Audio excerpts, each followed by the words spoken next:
कारण त्याचं हृदय मोठं आहे. आता हृदय हे आपुले चौफाळून या भले वरी बैसऊ पाऊले. श्री गुरुची ज्ञानराज माऊली म्हणतात. आणि तेच पुढे न्यायमूर्ती रानडे, ही न्यायमूर्ती रानडेची ही कहाणी आहे. त्याला संस्कृती जपणं म्हणतात आणि ती संस्कृती तुम्ही आम्ही जपली पाहिजे. त्या संस्कृतीसाठी आपण जागर राहिलं पाहिजे. म्हणून माणसानं सतर्क राहिलं पाहिजे. आज आपली मागणी आहे, आपल्याला मागणी करायची, कारण शेवटची आहे म्हणून मागणी. आपण 7 दिवस जी भगवंताची देवाची सेवा करत आलेलो आहोत, त्या सेवेची फलश्रुती म्हणून आपली देवाजवळ इच्छा व्यक्त करायची. बरं, आपण मागावं तर कुणाला मागावं? देणारा स्वतंत्र पाहिजे,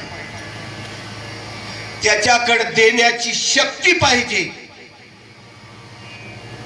आणि त्याच्याकडे शक्ती म्हणजे स्वातंत्र्य असलं पाहिजे.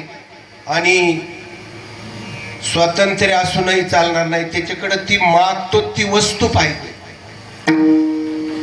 आता आपले येडे माणसं जाते हनुमंतरायाला पोरग मागते.